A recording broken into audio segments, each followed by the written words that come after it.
Easy Dreamers, welcome back to another lesson with me, Tom. Today we're looking at 20 words that Brits and Americans say totally differently. All that is coming right up.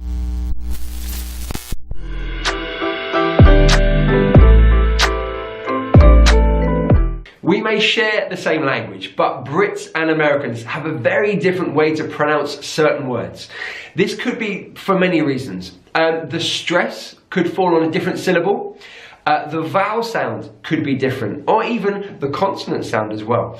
So I've taken 20 high-frequency words, and I'm going to show you how British English would say them and how American English would say them. Now, of course, in each aspect, so British English, there are many accents. In American English, there are also many accents. I'm just going to take a very general view.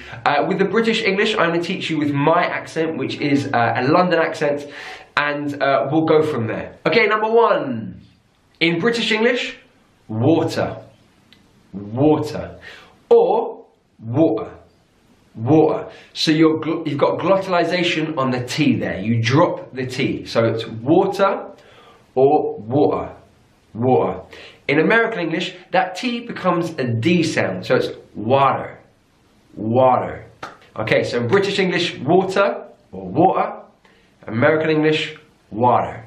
Notice the vowel sounds there. In British English, it's war, war, and in American English, it's wa, wa, water, water. So in British English, water, water.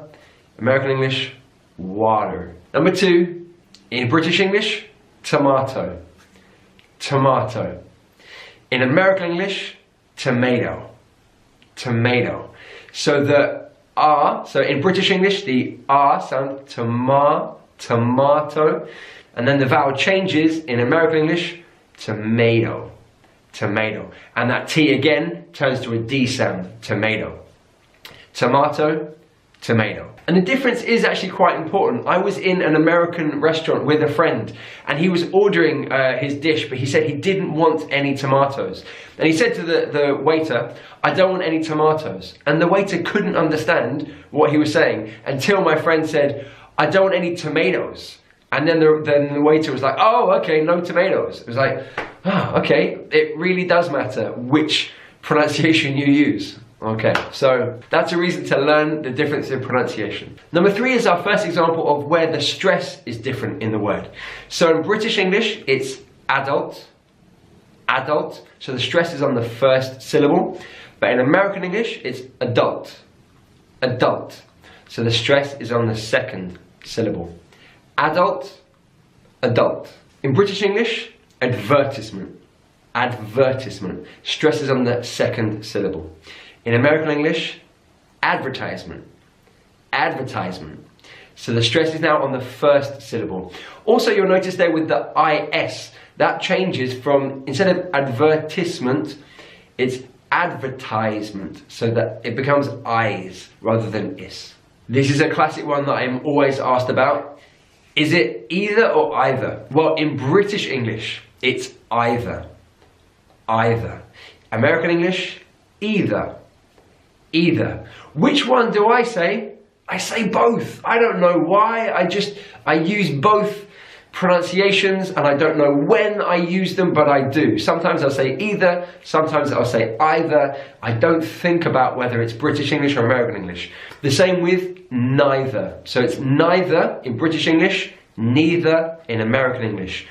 Personally, I would say both. Neither, neither. Related to these two words is schedule.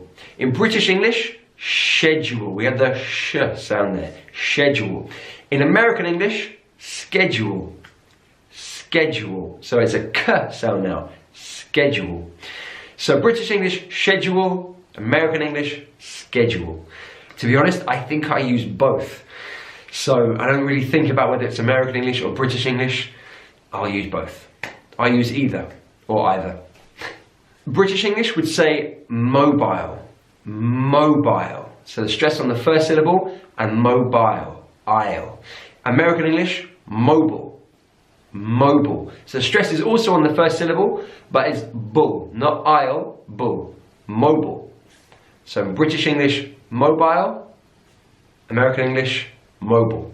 Number 9, address. Address. Stress is on the last syllable. But in American English, address. Address. Stress is on the first syllable. Looking at the stress again here, in British English, it's massage.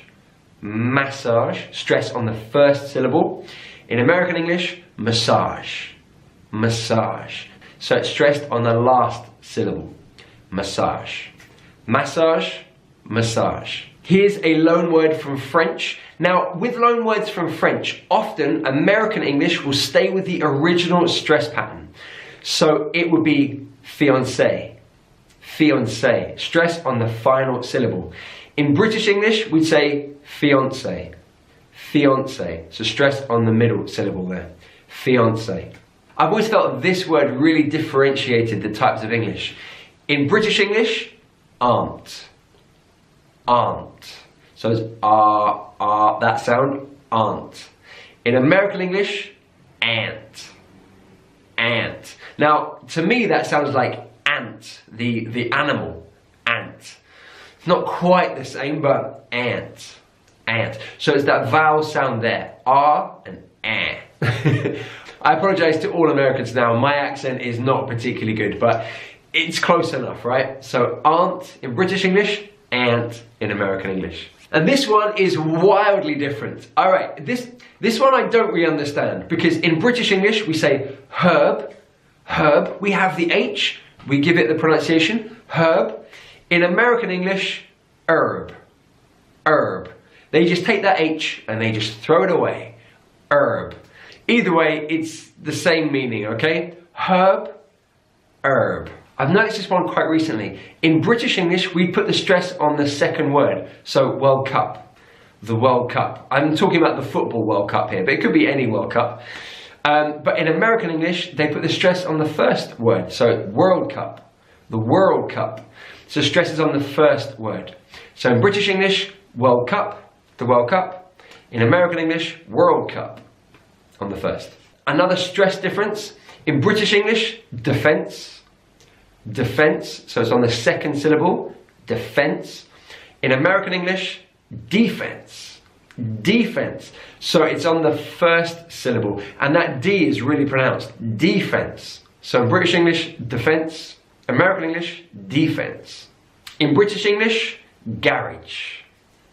Garage. Stress on the first syllable. Garage. American English, garage. Garage. So your stress is on the last syllable. Garage. Garage, garage. Another French word here. In British English, mayonnaise. Mayonnaise is on the last syllable. In American English, mayonnaise. Mayonnaise is on the first syllable. Mayonnaise. In British English, mayonnaise. In American English. Or just mayo. Much easier. Mayo. This word in British English, semi. So it could be like the semi-finals of the tennis tournament, semi. In American English, semi. Semi. So the stress is on the last syllable there. Semi. In British English, semi. So Roger Federer has reached the semi-final. Roger Federer has reached the semi-final. In American English, Roger Federer has reached the semi-final. The semi-final. It's the difference. This one, there is a big difference. In British English, route. Route. In American English, route. Route. So it's that ow, ow sound. Route in British English, route in American English. So when you're using your sat-nav, if you have it in British English, they'll say, this is the fastest route. In American English, they'll say, this is the fastest route. Route, route. And the final one for today, it's a classic one. Zebra, zebra. The Z sound. Well, even just the word Z. In British English, we say Z. And in American English, they say Z. Z and Z. So it's a big difference already. And then when you've got the word zebra, in British English, it's zebra. American English, zebra. Zebra. Zebra, zebra.